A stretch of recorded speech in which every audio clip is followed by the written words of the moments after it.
Inshallah, continuing the topic, questions, answers about Islamic veil.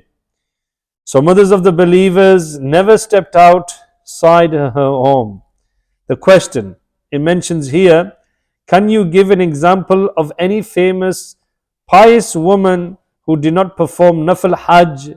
Is there any example of a female pious saint who did not come out to perform Nafil Hajj? Answer is yes. There is an example of a pious lady who did not perform Nafil Hajj, despite the fact that the conditions were a lot safer in that era compared to ours.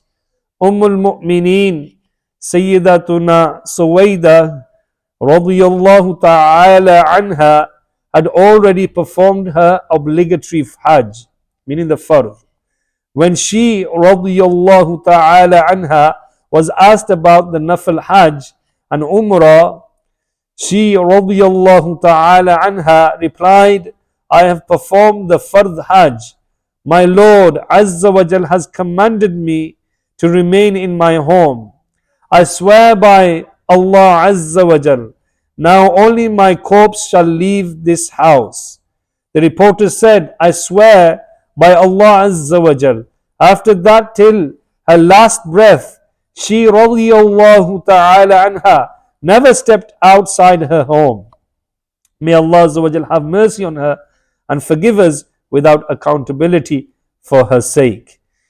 If that is the condition of Ummul Mu'mineen regarding veil in that sacred era, then even bashful veiling Islamic sister can understand what kind of precocious life she should live in today's unfavorable circumstances, in which the whole concept of veiling is dying out. Men and women do not despair casual socialization and unlawfully looking at each other. Ma'adallah Azza wa Jal. So moving on to the next question, my dear Islamic brothers and viewers of social media, sisters as well. Why have women been prohibited to offer the congregational salah in the masjid? Answer. The sanctity of the veil is a strong issue in Islamic law.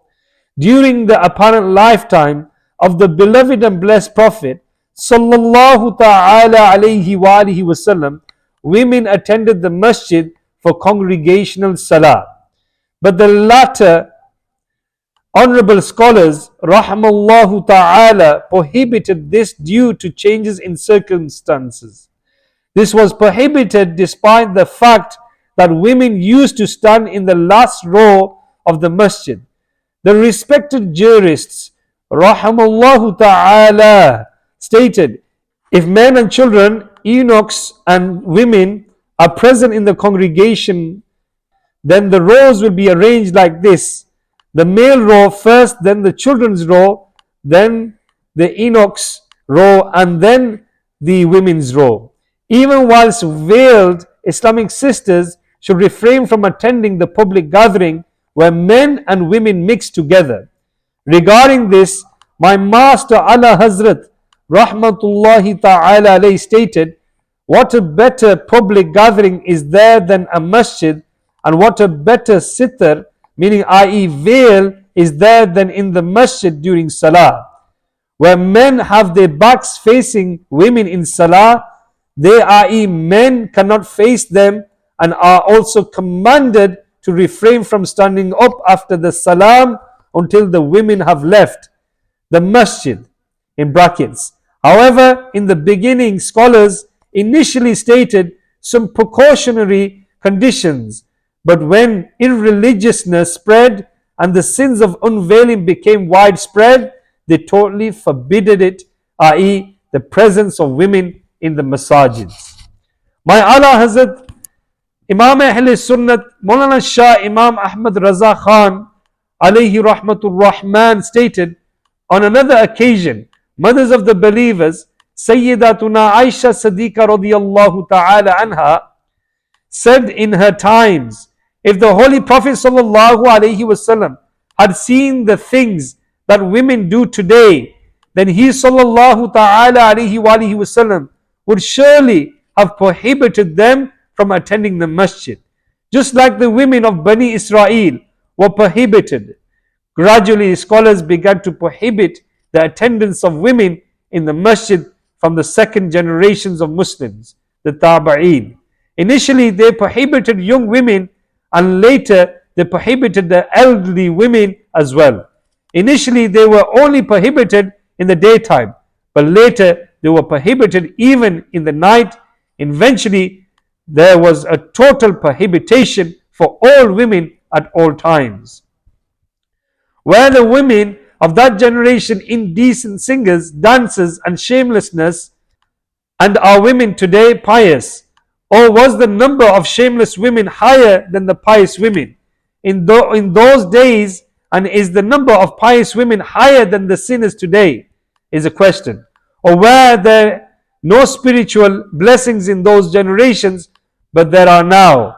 Or were there lesser blessings back then, but a lot more now? Definitely not, my dear Islamic brothers and sisters. In fact, the truth is the total opposite of this. Today, if there is one pious woman, then in those days there were thousands. If there was one sinner in that generation, then today there are thousands today. If there is only one part of the blessings, then in those days there were 1,000 parts. The noble Prophet ﷺ said, every following year will be worse than the previous one. In fact, Imam Akmaluddin Babarati stated in the book Inayah Amirul Mu'mineen Sayyidina Farooq Azam radiyallahu ta'ala anhu prohibited women from entering the masjid, so they complained to al Mu'mineen Sayyidatuna Aisha Siddiqa radiyallahu ta'ala anha, but she radiyallahu ta'ala anha supported his opinion and replied, if these were the turbulent circumstances in the beloved Prophet's time, then he sallallahu alaihi wasallam would not also permit women to attend the masjid.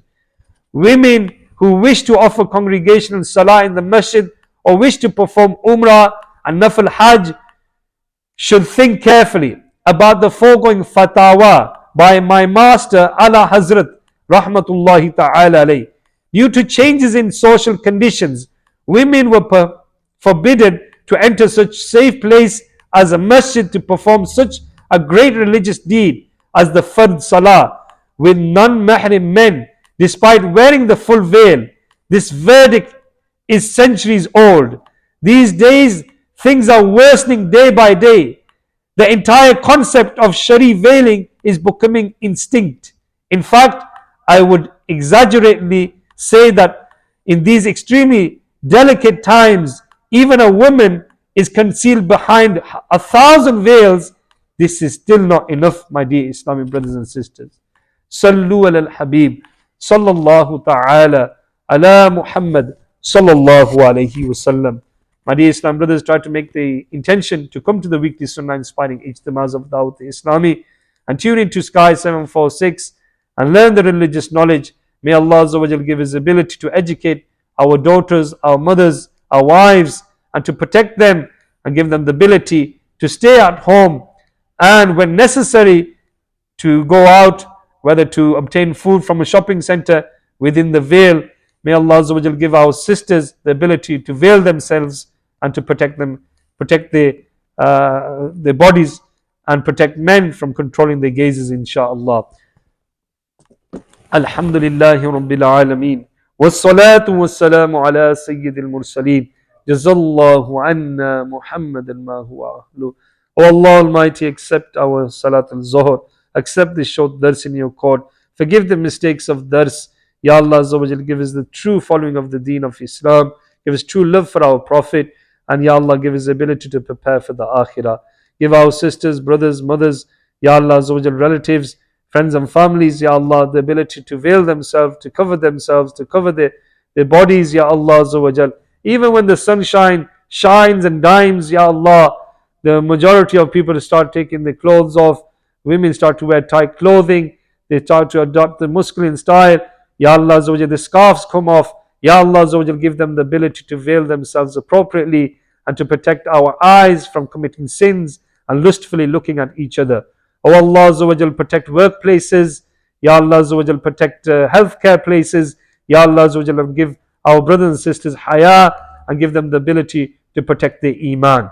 Oh Allah Azza wa Jalla, grant us death with iman and give us the fikr of the akhirah. Give us the ability to remember death constantly and to refrain from committing major and minor sins. Oh Allah Azza wa Jalla, accept the du'as of the muqtadis and those of the social media. If I made any mistakes, I ask for forgiveness. Sallallahu ta'ala ala Muhammad sallallahu alayhi wa sallam bi rahmatika ya arhamar rahim.